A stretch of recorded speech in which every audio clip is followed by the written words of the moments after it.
নমস্কার বন্ধুরা, আজ দুটো আউট পারফর্মিং ফান্ড বেছে নিয়েছি মিড ক্যাপ ক্যাটাগরি থেকে। একটা ডিএসপি মিড ক্যাপ আর একটা অ্যাক্সিস মিড ক্যাপ। দুটো মিড ক্যাপই খুব সুন্দর পারফর্ম করেছে রিসেন্ট টাইমে, কিন্তু রিসেন্ট টাইম নিয়ে পাস্ট নিয়ে ইনভেস্টারদের খুব একটা কিছু ব্যাপার নেই। ইনভেস্টারের দরকার ফিউচার কীরকম হবে। এই দুটো ফান্ডের তুলনামূলক আলোচনা আমি করব, নিজের আলোচনা তো থাকবেই। তাহলে কী করব, প্রথমে দুটো ফান্ডকে ওভারল্যাপ করে তাদের পারফরমেন্সটা চেক করে নেবো, তারপরে দুজনের বেঞ্চমার্ক আলাদা আগে ডিটেলে দেখবো। আমরা বেঞ্চমার্ক কম্প্যারিজন করব, পোর্টফোলিওর মধ্যে ঢুকবো দুটো অ্যাঙ্গেল থেকে পোর্টফোলিওকে দেখব। তারপরে দেখব পোর্টফোলিও থেকে যে ম্যাথামেটিক্যাল ডেটাগুলো বেরিয়ে আসে, আলফা বিটা যেগুলোকে আমরা রিস্ক রেশিও বলি, এবং পিইপিবি।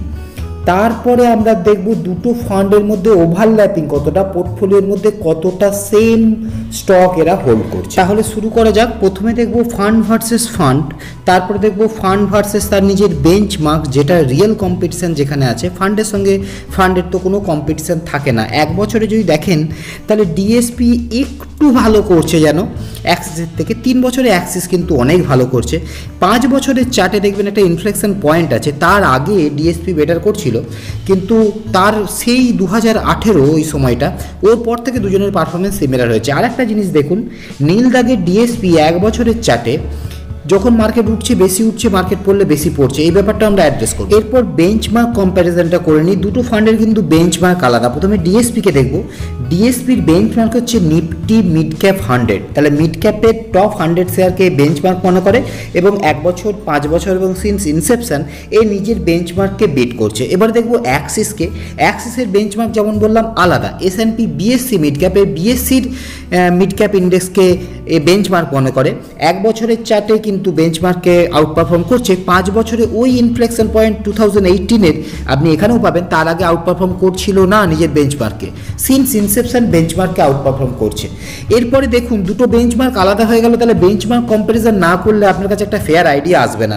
আমি 15 বছরের দুটো বেঞ্চমার্কের চার্টকে ওভারল্যাপ করে দিচ্ছি। তাহলে নিফটি মিড ক্যাপ 100 ডিএসপির কে প্রেজেন্ট করছে, আর S&P BSC মিড ক্যাপ এ অ্যাক্সিসকে প্রেজেন্ট করছে। আপনি দেখুন নিফটি মিড ক্যাপ 100-এর পোটেন্সিয়াল বেশি আছে 15 বছরে চার্টে যা দেখাচ্ছে, কিন্তু আপনার বেঞ্চমার্ক আউট পারফর্ম করলেই হবে না, ফান্ডকে বেঞ্চমার্ককে আউট পারফর্ম করতে হবে, যেটা অ্যাক্সিস 2018-এর আগে করেনি। তাহলে দেখে নিই দুজনে কীরকম রিটার্ন দিচ্ছে। ক্যাটাগরির সঙ্গেও কম্পেয়ারটা করে নেবো একসঙ্গে। দেখুন 1 বছরে যেমন চার্টেও দেখছিলাম ডিএসপি সামান্য একটু এগিয়ে, 3 বছরে কিন্তু অ্যাক্সিস এগিয়ে, 5 বছরে দুজনের রিটার্ন সিমিলার। এবার ক্যাটাগরির সঙ্গে ডিএসপি বা ক্যাটাগরির সঙ্গে অ্যাক্সিস দুজনকেই যদি কম্পেয়ার করেন, দেখবেন দুজনেই কিন্তু ক্যাটাগরিকে বিট করছে। ডিএসপি ভার্সেস অ্যাক্সিস, কিন্তু এটা একটা মিক্সড ডেটা আপনারা পাচ্ছেন। ইনভেস্টরের বেশি রিটার্ন চাই, কিন্তু বেশি রিস্ক চাই না, বেশি ভলাটিলিটি চাই না, কিন্তু এটা আবার হওয়াও সম্ভব নয়। বেশি রিটার্ন যদি দিতে হয় বেশি রিস্ক নিতে হবে, এর মধ্যেই অ্যাডজাস্টমেন্ট করতে হবে। তাহলে আমরা রিস্ক রেশিওতে পরে ওগুলো ডিটেলে দেখবো, কে কতটা রিস্ক নিয়ে কতটা রিটার্ন জেনারেট করছে। তার আগে একটু জেনারেল ইনফরমেশন নিয়ে নিই। AUM অ্যাসেট আন্ডার ম্যানেজমেন্ট ফান্ডটা কত বড়, তো অ্যাক্সিস ছোটো ফান্ড ডিএসপির থেকে তুলনামূলকভাবে। তো বিনীত জি ম্যানেজ করেন ডিএসপি মিড ক্যাপ, এবং শ্রেয়াস ডাবলকার 2020-র বেস্ট ফান্ড ম্যানেজার, ও অ্যাক্সিসের মিড ক্যাপটাকে ম্যানেজ করেন। বেঞ্চমার্ক দুজনের আলাদা। নিফটি মিড ক্যাপ 100 ডিএসপির বেঞ্চমার্ক, বিএসসির মিড ক্যাপ অ্যাক্সিসের বেঞ্চমার্ক। ভ্যালু রিসার্চ দুজনকেই 5 স্টার র্যাঙ্ক দিচ্ছে, কিন্তু ক্রিসিল ডিএসপিকে 4 স্টার, অ্যাক্সিসকে 5 স্টার দিচ্ছে। এক্সপেন্স রেশিও ডিএসপির কিন্তু প্রায় ডবল অ্যাক্সিসের থেকে, কিন্তু টার্নওভার দেখুন অ্যাক্সিসের ডবল। অ্যাক্সিসের টার্নওভার সবসময় বেশি থাকে। সাধারণত যত আপনি ফান্ড অ্যানালিসিস দেখবেন, Axis high turnover ratio, high expense রেশিওতে বিশ্বাসী পোর্টফোলিও পুরো চেঞ্জ করে। কিন্তু এর আগে আমি PGIM এর সঙ্গে একটা কম্পেয়ার করেছিলাম, সেখানে ডেটা একটু অন্যরকম বেড়েছিল, আপনারা দেখতে পারেন সে ডেটা। কিন্তু আমি এখন ঢুকে যাব পোর্টফোলিওর মধ্যে, দেখব পোর্টফোলিও কনস্ট্রাকশন নাম্বার অফ স্টকের ভিত্তিতে। ক্যাটাগরির থেকে দেখুন দুজনেই ডিএসপি এবং অ্যাক্সিস দুটো মিড ক্যাপই কম স্টক নিয়েছে, মানে একটা কনসেন্ট্রেশন অ্যাপ্রোচ দেখাচ্ছে। টপ 5 টপ 10-এ আপনারা তেমন কোনো তফাৎ পাবেন না, ক্যাটাগরির আশেপাশে দুজনেই চলছে, দুজনের মধ্যে তেমন কোনো তফাৎ নেই। কিন্তু কে কোথায় কনসেন্ট্রেট করা আছে তার জন্য পোর্টফোলিওকে দেখতে হবে অন্য অ্যাঙ্গেল থেকে, সেটা দেখবো পরে। কিন্তু তার আগে দেখে নিন পিইপিবিতে ডিএসপি কিন্তু একটু সস্তা ফান্ড দেখাচ্ছে, এর পিইও কম, পিবিও কম, মানে অ্যাক্সিস কিন্তু একটু কস্টলি ফান্ড ডিএসপির কম্প্যারিজনে। কিন্তু ইনভেস্টর যদি বলেন আমার সস্তা বা কস্টলি জেনে কী লাভ, আমার দরকার রিস্ক কেমন আর রিটার্ন কেমন, আমি বলবো দুটোই দরকার। এটাও জেনে রাখুন, ওইটাও জানুন, ওইটা জানুন রিস্ক রেশিওতে। মেন যদি আপনারা দেখেন অ্যাক্সিসের বেশি, মিন হলো এভারেজ রিটার্ন, ক্যাটাগরির থেকে দুজনেই ভালো।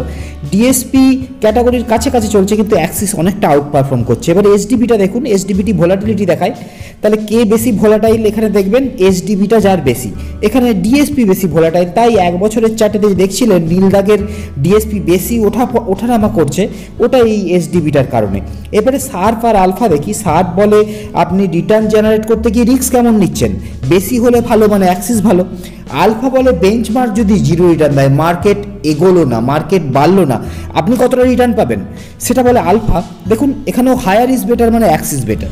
তাহলে এতক্ষণ যা দেখলাম ডিএসপি মিড ক্যাপ এবং অ্যাক্সিস মিড ক্যাপ দুজনেই কনসেন্ট্রেটেড মিড ক্যাপ।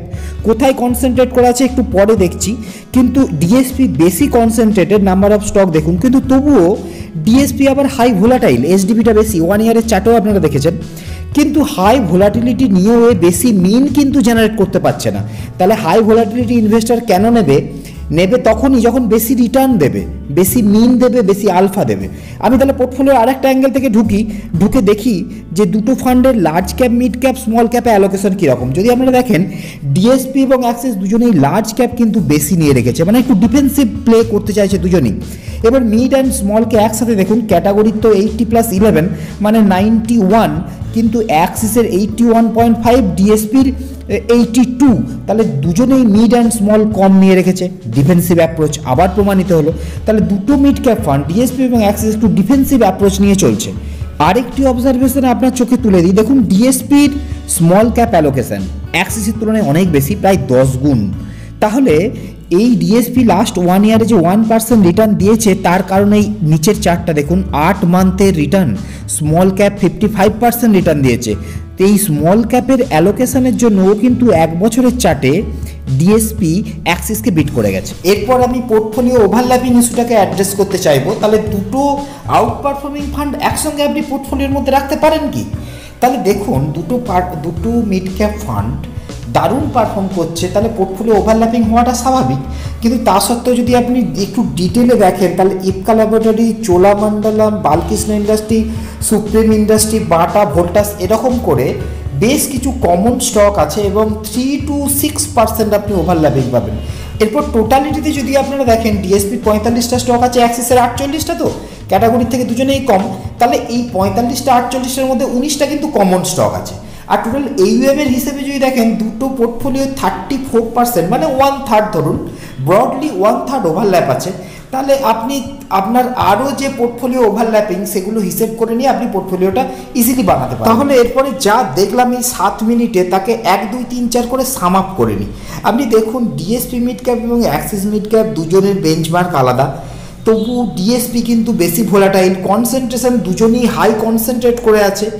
ডিএসপি করে আছে একটু মিড স্মলে একটু যেন পাটা বাড়িয়ে, তার জন্য এ বেশি ভোলাটাইলে হয়ে গেছে ডিএসপি, এসডিবিটা বেড়ে গেছে। কিন্তু তা সত্ত্বেও ডিএসপির কিন্তু ভ্যালুয়েশনটা কম, পিইপি কম কারেন্ট মার্কেট স্ট্রাকচারের জন্য, কারণ মিড ক্যাপ পড়ে আছে। এবং দুজনের পোর্টফোলিও যদি আপনারা দেখেন 19টা কমন স্টক আছে, 45টা গড় স্টক, তার মধ্যে 19টা কমন স্টক এবং 34% পোর্টফোলিও ওভারল্যাপিং। আমার অ্যানালিসিস এখানে আমি শেষ করছি, কিন্তু আপনাদের যদি স্পেসিফিক কোনো অবজারভেশন থাকে অবশ্যই শেয়ার করবেন সেই অবজারভেশন। আমরা আরও কিছু ভিডিও বানিয়েছি, সেই ভিডিওগুলো কীরকম লেগেছে, আপনাদের কি দরকার, আমি আমার মতন করে বানিয়েছি, আমি যেভাবে ফান্ডকে দেখি, আপনি কিভাবে দেখেন বা কিভাবে দেখতে চান সেটা যদি শেয়ার করেন আমার পক্ষেও সুবিধা হয়, আমিও কিছু ভিউ পয়েন্ট পাই। আর একটা কথা বলি, এই সমস্ত ডেটাগুলো আমি যেগুলো নিয়েছি অক্টোবর এন্ড 2020 ডেটা। এবং শেষকালে বলি থ্যাংক ইউ ফর ওয়াচিং।